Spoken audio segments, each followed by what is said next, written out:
चिंचवड शहर में contract base पर काम करने वाले सफाई कर्मचारियों को आखिरकार 20 साल बाद न्याय मिला है।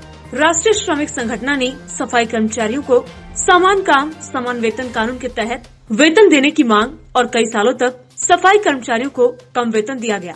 1998 से लेकर 2004 तक कॉन्ट्रैक्ट बेस पर काम कर रहे सफाई कर्मचारियों को वेतन की रकम और ब्याज के साथ पैसा लौटाने का ऐतिहासिक फैसला सुप्रीम कोर्ट द्वारा दिया गया और पिंपरी चिंचवड महापालिका द्वारा सफाई कर्मचारियों के 39 करोड़ रुपए कर्मचारियों को दिए गए। पिंपरी चिंचवड आयुक्त श्रावण हाड़ीकर ने भी इस निर्णय को मानते हुए 39 करोड़ रुपए कर्मचारियों के खाते में जमा करवाए हैं। पिंपरी चिंचवड शहर के कई लोग कॉन्ट्रैक्ट बेस पर काम कर रहे हैं। कॉन्ट्रैक्ट बेस पर काम करने वालों को काम परमानेंट कर्मचारियों की तरह ही करना पड़ता है, मगर उन्हें इस बदले में कम पैसे मिलता है। इसी को लेकर समान काम समान वेतन नियम लागू हुआ। पिंपरी चिंचवड शहर में कॉन्ट्रैक्ट बेस पर काम कर रहे 572 कर्मचारियों को इस नियम के तहत पैसा देने के लिए 2001 में याचिका दाखिल की गई, जिसके 20 साल बाद कर्मचारियों को न्याय मिला और महापालिका द्वारा कर्मचारियों को 39 करोड़ रुपए ब्याज समेत कर्मचारियों के अकाउंट में ट्रांसफर करना पड़ा। राष्ट्रीय श्रमिक आघाड़ी के अध्यक्ष यशवंत भोसले ने इस लड़ाई को 20 साल लड़कर कर्मचारियों को जीत दिलाई। वहीं पिंपरी चिंचवड महापालिका अगर कुछ सालों पहले ही ये बात मान गई होती तो पालिका के करोड़ रुपए बच जाते। यशवंत भोसले ने कहा कि सफाई कर्मचारियों के लिए नहीं बल्कि देश के सभी कर्मचारियों के हित में निर्णय आया है और ये आदर्श स्थापित करेगा कि हर कॉन्ट्रैक्ट बेस पर काम करने वाले कर्मचारियों को समान काम समान वेतन मिले। कंट्रैक्टी कर्मचारी जो काम करते हैं वो पूरी देश में हर एक सेक्टर में कंट्रैक्टी कर्मचारी काम कर रहे हैं।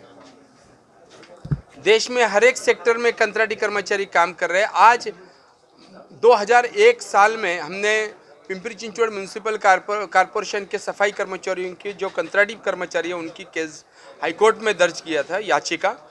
उसका निर्णय 2005 को हुआ था कि ये लोग परमानेंट वर्कर जैसे काम कर रहे हैं तो उनको परमानेंट वर्कर्स का ही पेमेंट देना चाहिए। आपने ये आदेश दिया था और कॉन्ट्रैक्टर चेंज हुआ तो भी इनको मत निकालो। वो निर्णय को उन्होंने सर्वोच्च न्यायालय में दिल्ली में अपील किया कॉरपोरेशन में पिंपरी चिंचवड आयुक्त ने, और आज सुप्रीम कोर्ट ने हाईकोर्ट का निर्णय कायम रखा है और 20 साल 4 बार हाईकोर्ट में ये निर्णय हुआ, 3 बार सुप्रीम कोर्ट में निर्णय हुआ है। आखिर कोर्ट ने बताया 22 दिसंबर के अंदर अगर तुमने तनख्वाह नहीं दिया तो आयुक्तों को हमारे सामने पेश करना चाहिए। ऐसा आदेश होने के बाद में 21 दिसंबर के अंदर 3 दिन में उन्होंने 38 करोड़ 80 लाख इतने अमाउंट जो है वो उनके अकाउंट में जमा की है। एक ऐतिहासिक निर्णय हुआ है। 469 वर्कर्स को पिंपरी चिंचवड म्यूनिसिपल कॉरपोरेशन के हुआ है, मगर देश में हर एक सेक्टर में जो वर्कर्स कंट्रैक्टी वर्कर्स परमानेंट वर्कर के जगह पे काम करते हैं उनके लिए भी ये कानून हुआ है। एक कर्मचारी को यहाँ पे डिफरेंस 2099 से 2004 तक का था, तो वो 5 साल का 8-9 लाख 10 लाख ऐसा विथ इंटरेस्ट मिला है उनको। Bureau report 20 news Pimpri Chinchwad.